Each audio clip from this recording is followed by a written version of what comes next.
My dear friends, welcome back to our exploration of adjectives. In the first part of our lesson, we covered descriptive adjectives, quantitative adjectives, and demonstrative adjectives. These categories of adjectives have helped us understand how to point out specific items, describe their qualities, and quantify them. In the second part of our journey, we will dive into three more essential categories of adjectives, that is, possessive adjectives, interrogative adjectives, and distributive adjectives. Now, let's focus on possessive adjectives. Possessive adjectives show possession or ownership. They answer to the question whose. ആരുടെ എന്നുള്ള ചോദ്യത്തിനുള്ള ഉത്തരം possessive അഡ്ജക്റ്റീവ്സിലൂടെ ലഭിക്കുന്നു. Example my, your, his, her, its, our, their. Look at the sentence my laptop needs to be repaired. Which is the possessive adjective in this sentence? My. The possessive adjective my is showing the possession of the laptop. Now we can focus on interrogative adjectives. Interrogative adjectives are used in questions. They are formed to ask questions about nouns. They help us inquire more about specifics of a noun. അതായത് നൗണിനെ കുറിച്ച് ഉള്ള കൂടുതൽ details കിട്ടാൻ ആണ് നമ്മൾ interrogative adjectives use ചെയ്യുന്നത്. Look at the sentence which dress are you going to wear today. ഇവിടെ interrogative adjective ആയി വന്നിരിക്കുന്നത് വിച്ച് ആണ്. ഡ്രസ്സിനെയാണ് അത് ഡിസ്ക്രൈബ് ചെയ്യുന്നത്. അപ്പോൾ ഏത് ഡ്രസ്സ്, ആ ഡ്രസ്സിനെ കുറിച്ചുള്ള ഡീറ്റെയിൽ കിട്ടാനായിട്ട് വേണ്ടിയിട്ടാണ് നമ്മളിവിടെ ഇൻട്രോഗേറ്റീവ് അഡ്ജക്റ്റീവ് യൂസ് ചെയ്തിരിക്കുന്നത്. Next sentence whose book is lying on the floor. Which is the interrogative adjective in this sentence? Whose. ഇവിടെ നൗണിനെ ഡിസ്ക്രൈബ് ചെയ്യാനായിട്ടാണ് നമ്മൾ ഹൂസ് യൂസ് ചെയ്തിരിക്കുന്നത്. ഹൂസ് ബുക്ക്, ആരുടെ ബുക്ക് എന്നാണ് ഇവിടെ അഡ്ജക്റ്റീവ് വഴി സൂചിപ്പിക്കുന്നത്. Next one, distributive adjectives. A distributive adjective is an adjective that refers to each member of a group individually. It emphasizes the elements within the group. അതായത് ഒരു ഗ്രൂപ്പിലുള്ള individual മെമ്പറിനെ എടുത്തു കാണിക്കാനായിട്ടാണ് ഡിസ്ട്രിബ്യൂട്ടീവ് അഡ്ജക്റ്റീവ്സ് യൂസ് ചെയ്യുന്നത്. Example each, every, either, neither. Look at this sentence. Each student must submit their homework by Friday. Here, the distributive adjective each is referring to individual student. Another example, neither options seems suitable for the project. Which is the distributive adjective here? Neither. Here, neither is referring to individual option. Adjectives can be derived from various parts of speech such as nouns, verbs, and even other adjectives. Let's see some examples. Adjectives derived from nouns. Adjectives derived from nouns often describe characteristics or qualities related to the original noun. Look at this example, boy, boyish. Here the adjective boyish describes behavior or characteristics typical of a boy. Look at this sentence. His boyish charm made him quite popular among his peers. Another example, child, childish. Sentence, his childish behavior made him very likable. Child എന്ന് വെച്ചാൽ കുട്ടി, childish എന്ന് വെച്ചാൽ കുട്ടിയുടെ പോലെയുള്ള. Okay. Now adjectives derived from verbs. They describe a state or quality resulting from the action of the verb. You will get the idea when you see the example. Look at this example, talk, talkative. See the sentence. The talkative parrot entertained everyone with its mimicry. In the sentence, parrot is the noun and talkative is the adjective. സാധാരണയായി adjectives ഏതൊരു നൗണിനെയാണോ modify ചെയ്യുന്നത് ആ നൗണിൻ്റെ മുന്നിലായിട്ടാണ് വരാറ്. Let us see one example. He bought a new car. അതായത് നൗണാണ് car എന്നുള്ളത്, അതിൻ്റെ മുന്നിലായിട്ടാണ് adjective വന്നിരിക്കുന്നത്. Adjectives follow linking verbs. അതായത് ലിങ്കിങ് വേർബ്സിൻ്റെ പിന്നാലെയാണ് സാധാരണ അഡ്ജക്റ്റീവ്സ് വരാറുള്ളത്. Let us see one sentence. The sky is blue. Another sentence. She seems tired. ഇവിടെ seems എന്നുള്ളത് ലിങ്കിങ് വേർബ് ആയിട്ടാണ് വന്നിരിക്കുന്നത്. അതിൻ്റെ പിന്നാലെ tired എന്നുള്ള അഡ്ജക്റ്റീവ് വന്നിരിക്കുന്നു. Adjectives do not change their form for singular or plural nouns. Let us see these sentences. He is wearing a red shirt.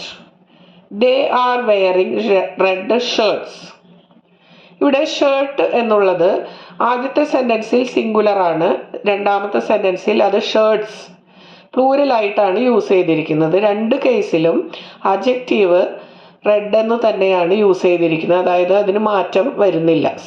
Noun singular ആയാലും plural ആയാലും അഡ്ജക്റ്റീവിന് മാറ്റം വരുന്നില്ല. Let's get familiar with the degrees of comparison in adjectives. Degrees of comparison in adjectives are used to compare the qualities of different nouns. It refers to how adjectives change form to show different levels of quality or quantity. അതായത് നൗൺസിൻ്റെ quality compare ചെയ്യാൻ വേണ്ടി adjectives different ഡിഗ്രീസിൽ ഉപയോഗിക്കാറുണ്ട്. There are 3 degrees of comparison.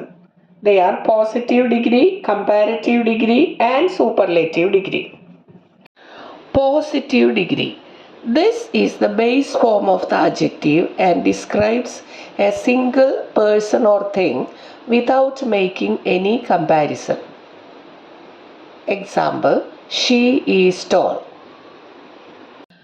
നൗണിനെയോ പ്രൊനൗണിനെയോ describe ചെയ്യാനാണ് adjectives ഉപയോഗിക്കുന്നത്. ഇവിടെ pronoun ആയിട്ടുള്ള she എന്നുള്ളതിനെ ഡിസ്ക്രൈബ് ചെയ്യുന്നത് ടോൾ എന്ന അഡ്ജക്റ്റീവ് ഉപയോഗിച്ചിട്ടാണ്.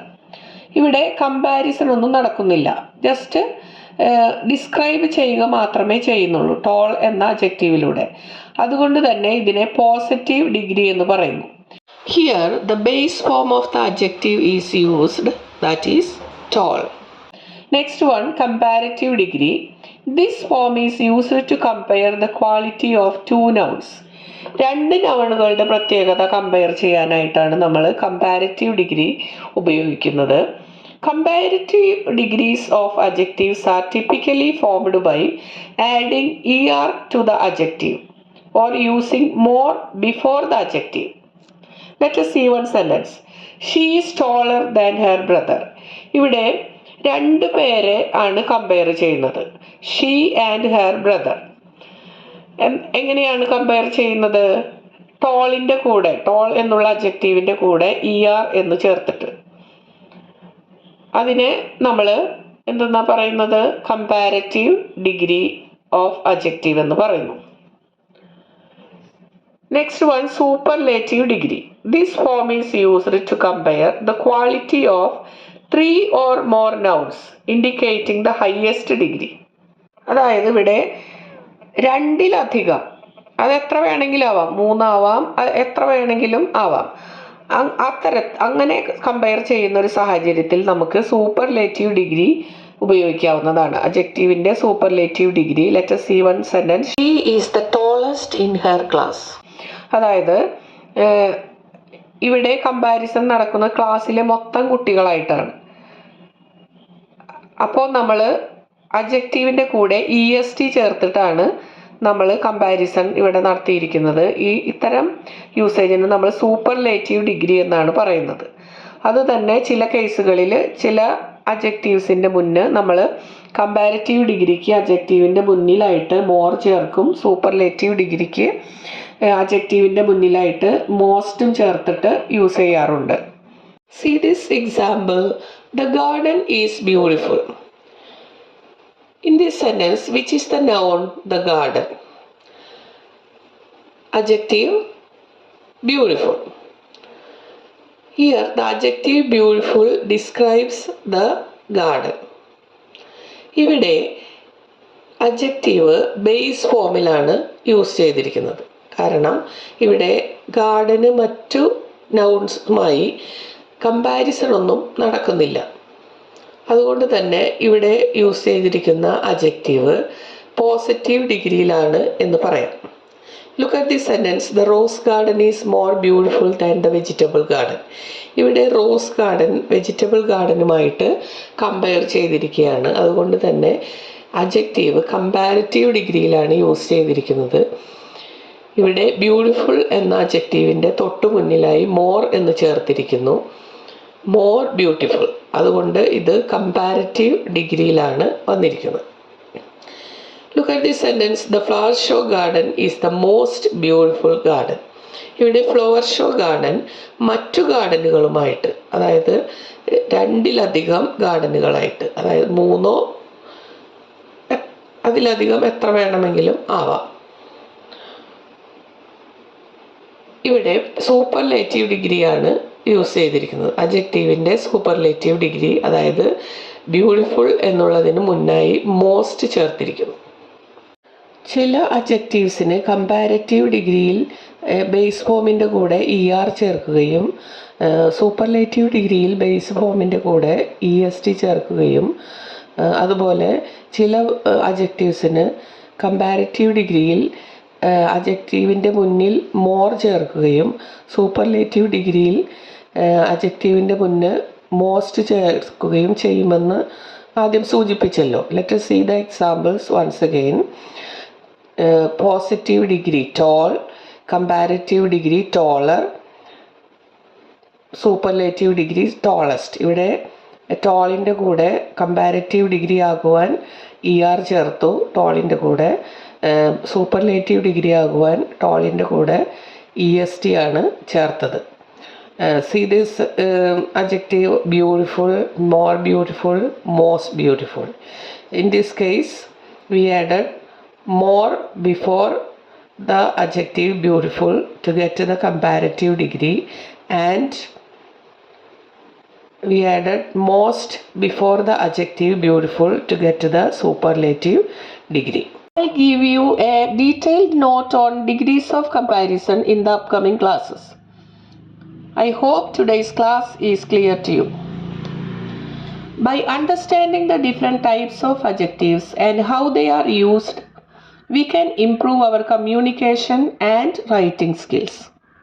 I hope you enjoyed today's class and learned something new. Thank you for joining me. Have a great day. Thank you.